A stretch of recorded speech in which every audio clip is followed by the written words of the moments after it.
A new law was passed in the state of Oklahoma making the practice of wholesaling houses illegal without a real estate license. On this video, I'm going to break down this bill, why it happened, and how it applies to you as a wholesaler in Oklahoma. And if you don't wholesale in Oklahoma, you still need to see this video because the wholesaling industry is on the brink of disruption. And I believe this is just the beginning and other states are going to quickly follow suit. So you need to know what's happening and be prepared. All that and more coming up.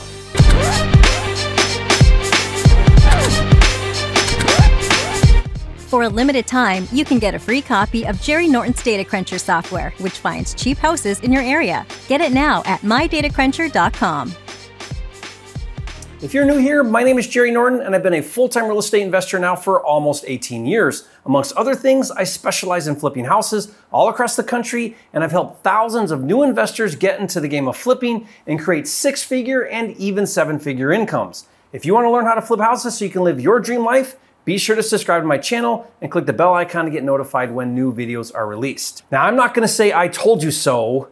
Well, yes, I am. I told you so. And if you've been following my channel, you know that I've been leading the charge on informing and explaining and frankly warning the wholesaling industry about the impending regulations that are coming to wholesalers everywhere. For some reason, I seem to be the only one who is really concerned about this. I don't want to beat a dead horse, but this new law in Oklahoma is another big move to open the floodgates to more regulations everywhere. I think we're on the brink of a domino effect. Let's take a quick look at what's happened just in the past year or two. First, in 2019, the state of Illinois took a huge move to regulate wholesaling. Led by the National Association of Realtors, or NAR, the state revised their Real Estate Licensing Act to require anyone who wholesales more than one deal per year to have a real estate license and be subject to the same rules, regulations, and oversight as real estate agents. And Illinois wasn't messing around. Failure to comply can result in a $25,000 fine per violation.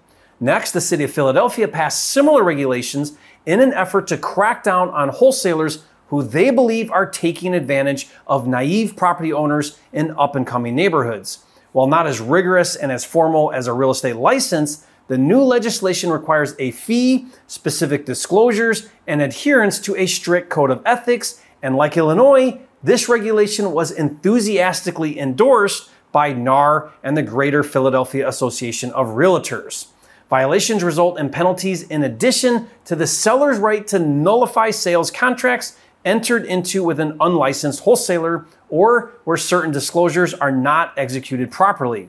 In the city of Atlanta, homeowner complaints of being harassed by wholesalers' incessant phone calls, letters, and inquiries led the city of Atlanta to pass an ordinance prohibiting commercial solicitations from wholesalers.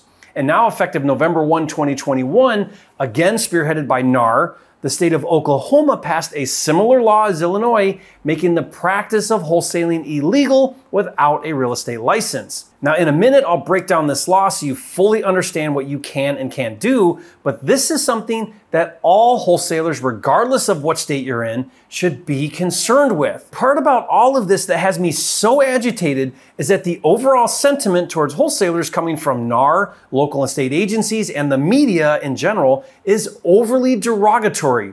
Now, I recently did a reaction video about a discouraging article published by Bloomberg News disparaging wholesalers. Now, if you want to see how bad wholesalers are being portrayed, watch that video. I'll put the link in the description box below for you. Now, the reason why I believe regulation is going to happen nationwide is because NAR, the National Association of Realtors, is one of the most powerful organizations in America, and they are gunning for wholesalers and have significant influence with local and state government and regulatory boards. They are coming for wholesalers, and we need to make a stand. I believe it's time for the wholesaling industry to raise the bar, perform at a higher level, and get better educated and create and adhere to best practices and a code of ethics. All said and done, we need to organize and take a stand before NAR steamrolls us into oblivion. Now, before I break down the new Oklahoma law, let's make sure you are clear about what the issues are with wholesalers and where the complaints are arising from. The definition of wholesaling is when someone enters into a contract to purchase real estate and immediately attempts to resell for profit their position, called equitable interest, in that real estate contract to a different purchaser called a cash buyer prior to closing on the property. That's the definition of wholesaling. To simplify, let me give an example.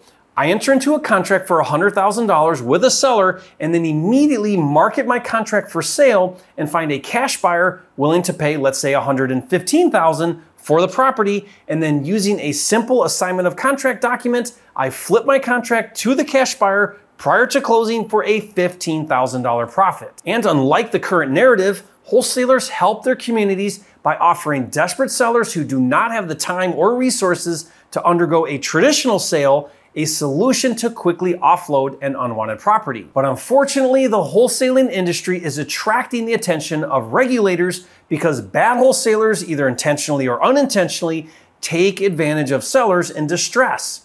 The argument is that because wholesalers are not required to complete any formal training and operate under little to no regulation, unethical wholesalers have free rein to operate ruinously with little recourse, which, as I've stated, has led to continued scrutiny in recent years and subsequent regulations. More specifically, NAR and consumer protection agencies have two fundamental problems with wholesalers.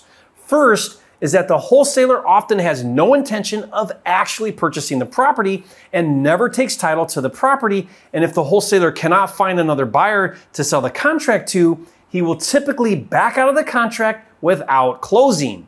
This is a big no-no because not only does it violate proper disclosure, it's dishonest to say you're a cash buyer when you're not.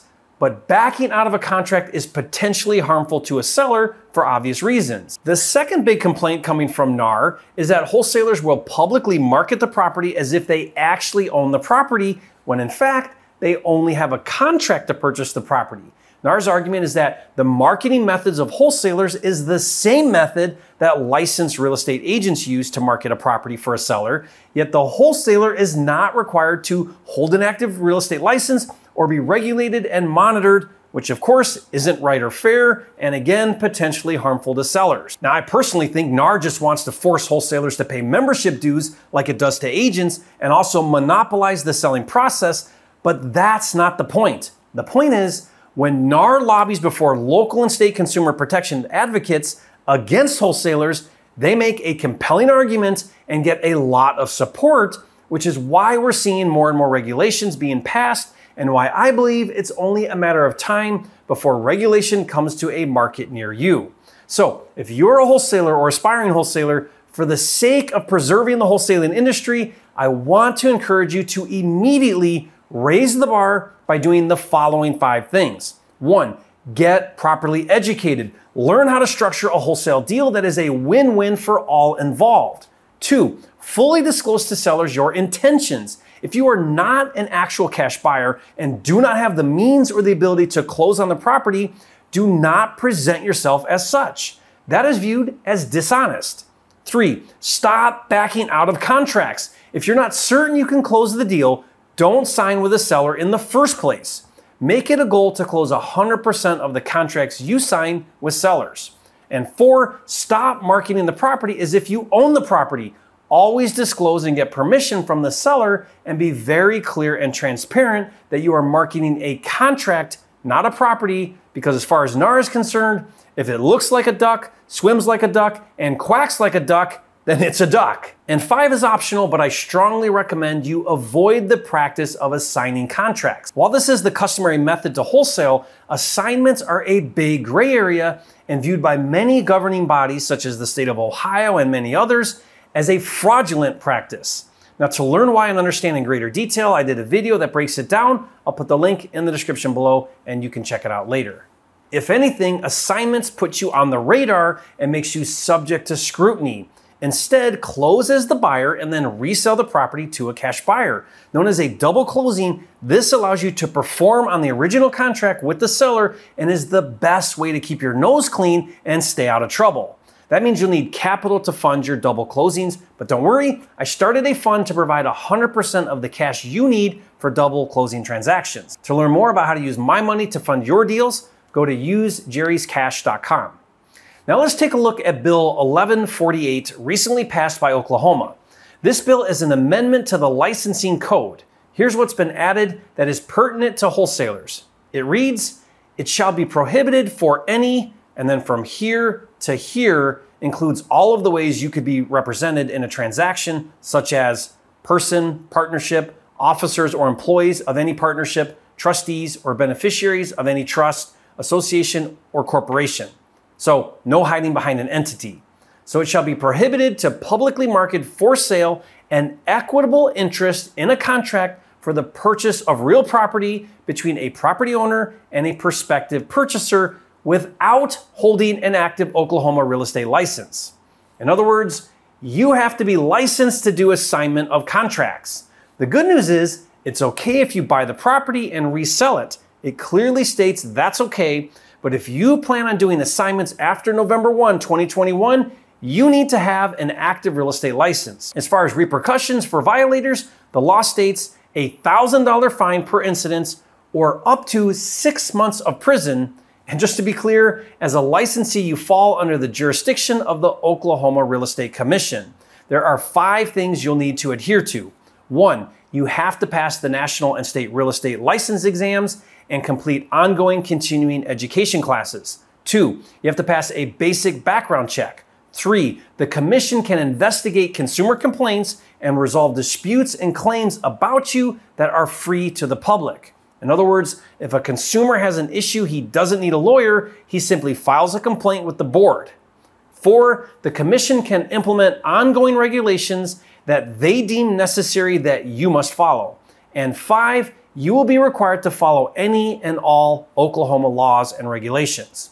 Now, personally, I'm fine with all of that. I'm a licensed real estate broker and have been for many years. I think the pros of being licensed far outweigh the cons as a wholesaler. But here's what I'd like to do.